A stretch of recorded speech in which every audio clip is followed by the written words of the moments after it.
आज तक के मंच पंचायत आज तक में महंगाई के मुद्दे पर जबरदस्त आमना सामना हुआ। बीजेपी के प्रदेश अध्यक्ष स्वतंत्र देव सिंह का दावा है कि महंगाई कोई मुद्दा ही नहीं है और इसी पर कांग्रेस नेता प्रमोद तिवारी ने बीजेपी को आड़े हाथों लिया।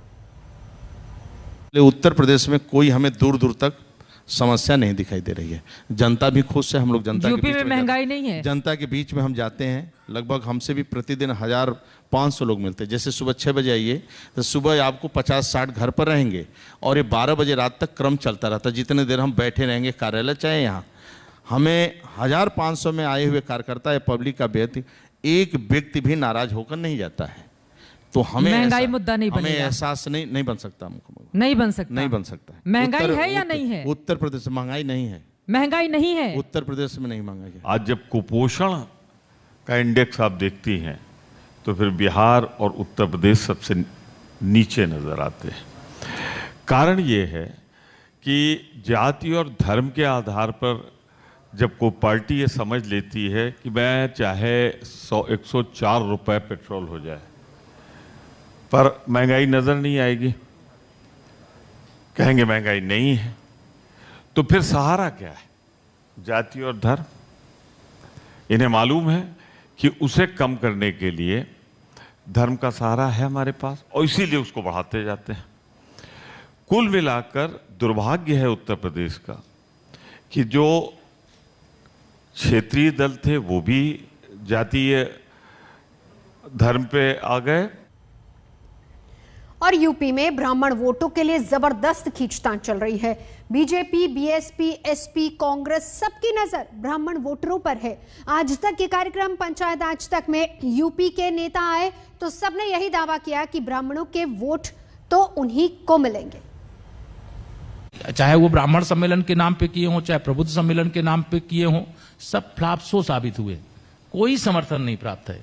सबका साथ, सबका विकास, सबका विश्वास, सबको सम्मान, सबको स्थान देने का काम भारतीय जनता पार्टी ने किया और भारतीय जनता पार्टी इसी समर्थन के बल पर निरंतर आगे बढ़ रही। ब्राह्मण नाराज है, ना ठाकुर नाराज है, ना बैकवर्ड नाराज है, ना एससी नाराज है।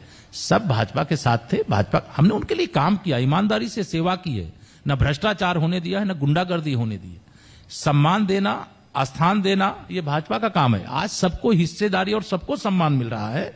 इससे क्या समाज में संदेश है? केंद्र सरकार, भारत सरकार के मंत्री पद पर ऐसे समाज को प्रतिनिधित्व, ओबीसी वर्ग से आने वाले हों, अनुसूचित वर्ग से आने वाले हों, सामान्य वर्ग से आने वाले हों, ऐसे लोगों को प्रतिनिधित्व आज मिला है कि छाती चौड़ी है पूरे समाज की। ब्राह्मण का मतलब ये नहीं होता कि जिस प्रकार से लोग उसको दुष्प्रचारित करने का षड्यंत्र रच रहे हैं, जिन्होंने कहा कि एक तो नेता का विपक्ष के नाम यहाँ नहीं लेना चाहते, कहा ब्राह्मणों की चुटैया काट लो, इस प्रकार के नारे जो लोग लगाते थे, और वो आज क्या समझते हैं? ब्राह्मण दिग्भ्रमित हो जाएगा। ब्राह्मण नाराज हैं बीजेपी से। ब्राह्मण राह दिखाने वाला है। ब्राह्मण दूसरों को राह दिखाता है, दूसरों से भ्रमित नहीं हुआ करता। ब्राह्मण बड़ा बुद्धिजीवी वर्ग है और वो दूसरों को राह दिखाने वाला है। इस तथाकथित छदम रूपी लोगों से भ्रमित होने वाला नहीं है, इनको भ्रमित करने वाला है। ये लोग पिछले बार यूपी के मंत्री महेंद्र सिंह ने कहा कि अवैध नागरिकता पर सख्ती होगी। यूपी में अवैध रूप से रह रहे रोहिंग्या मुसलमानों पर कार्रवाई होगी।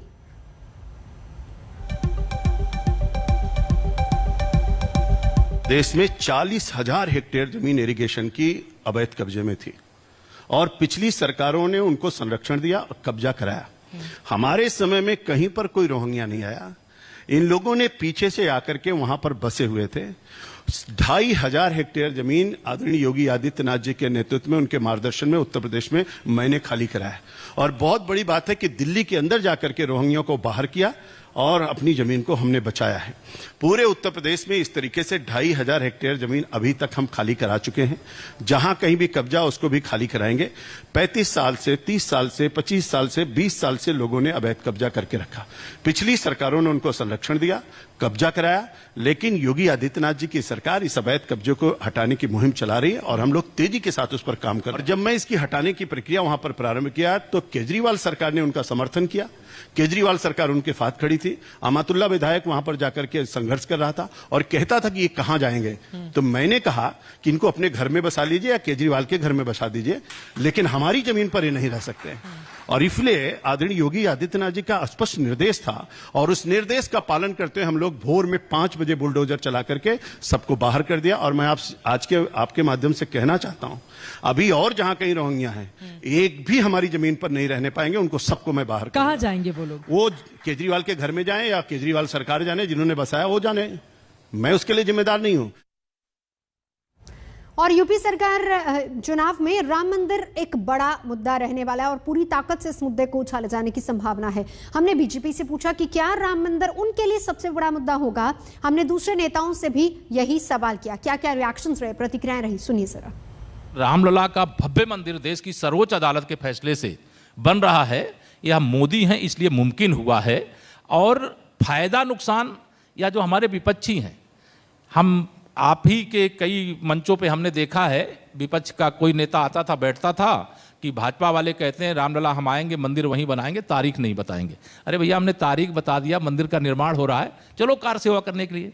लेकिन अब वो नहीं बोलेंगे क्योंकि रामलला का भव्य मंदिर या रामलला का मंदिर नहीं, इस राष्ट्र की एकता का मंदिर निर्माण हो रहा है। एक समय सपा और बसपा साथ में मिले थे, कह रहे थे कि मिले मुलायम काशी राम, हवा में हो गए जय श्री राम। नारा सुना था आपने? तिलक तराजू और तलवार, ये किसका नारा था? मारो जूते इनको चार। ऐसे नारे लगाने वाले अगर अपना भेष बदलेंगे तो क्या जनता उनको पहचानेगी? नहीं, जनता उनको पहचानेगी भी, और जनता ने उनको दंड भी दिया है। और जनता बार बार विभिन्न प्रकार के स्वरूपों को धारण करने के बाद नए स्वरूप में इन केन प्रकार एक उद्देश्य के लिए कि सत्ता प्राप्ति के लिए हम कुछ करने के लिए भ्रमित करने का काम करे, तो जनता भ्रमित होने वाली नहीं है। भगवान श्री राम को इन्होंने अपने ठेके की वस्तु बना लिया, खाली वोट के लिए बना लिया। हमारे लिए तो वो हमारे तो ईश्वर हैं। इनके आप, मैं तो चाहूंगा कि आप अयोध्या जाइए। अभी बड़ी बड़ी बातें अयोध्या के बारे में हो रही हैं, आप अयोध्या जाइए, देखिए तो अयोध्या में क्या विकास है। अयोध्या में आपको चलना मुश्किल हो जाएगा शहर के अंदर।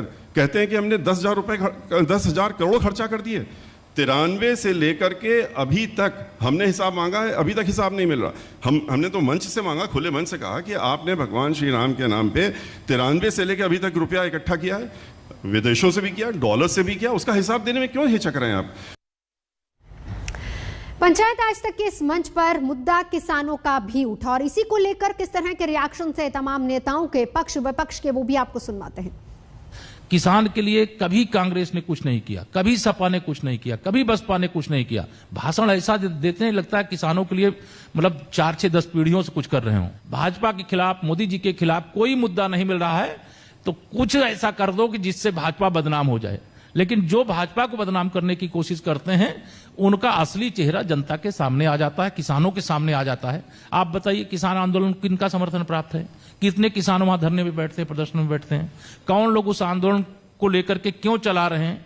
जो किसान कृषि बिल जिसको लेकर के विवाद है, उस विवाद को देश की सर्वोच्च अदालत ने अभी रोक ही दिया है। आंदोलन का एक दिन का बता दीजिए, उत्तर प्रदेश से किसी जिले में हुआ हो? नहीं हुआ, क्योंकि यहाँ समर्थन नहीं, यहाँ का किसान संतुष्ट है। वो तो लखनऊ घेरने का भी प्लान कर रहे हैं। देखिए, सपना कोई भी देख सकता है और सपना देखने के बाद कोई भी उसको पूरा करने की तरफ आगे बढ़ सकता है, उसमें कोई दिक्कत नहीं है। लेकिन मैं इतना कह सकता हूं कि उत्तर प्रदेश का किसान भारतीय जनता पार्टी के क्रियाकलापों से, उनके द्वारा किए गए कार्यों से खुशहाल भी है, खुश भी है और हमारे प्रति उसका एक आकर्षण भी है, क्योंकि हमने 2017 का चुनाव जीता, 2019 का चुनाव जीता, बाद के 2 उपचुनाव हुए, उनमें 90% से ऊपर हमारी विजय हुई। अभी एमएलसी के चुनाव हुए, उसमें हमने जीता। अभी जिला पंचायत और ब्लॉक प्रमुख के चुनाव हुए, उसमें हमने जीता। ये किसकी तरफ था? किसान। और किसान हमारी तरफ नहीं होता तो किसानों के गाँवों में हम जीत कर आते कैसे? ये प्रश्न कोई किसी से नहीं पूछता। मुद्दे पे समर्थन देते हैं, मुद्दे पे विरोध करते हैं। किसान के लिए हम लोग डे 1 से आज लड़ रहे हैं कि नहीं लड़ रहे हैं? पार्लियामेंट में भी लड़ रहे हैं, पार्लियामेंट के बाहर भी लड़ रहे हैं। जो 3 इन्होंने कातिलाना कानून उनके लिए बना। कांग्रेस पार्टी अगर कह रही है कि नहीं आप सब विरोध में आ जाइए, इसमें चाहे बाद में वो खुद ही पक्ष में आ जाए, तो ऐसे हम लोग नहीं करते हैं। हम लोग कोई वहाँ पर सकारात्मक पॉलिटिक्स करने के लिए बैठे हैं, वहाँ हम लोग नकारात्मक पॉलिटिक्स करने के लिए बहुजन समाज पार्टी कभी नहीं बैठी। आपने देखा होगा बहुजन समाज पार्टी कभी सड़कों में आपने दंगा फसाद करते हुए देखा? कभी बस जलाते हुए देखा? कभी ट्रेनों को रोकते हुए देखा? कभी आम आदमी को परेशान करते हुए देखा? कहीं नहीं देखेंगे आप। और अब बात महिला हॉकी टीम की। आज सफर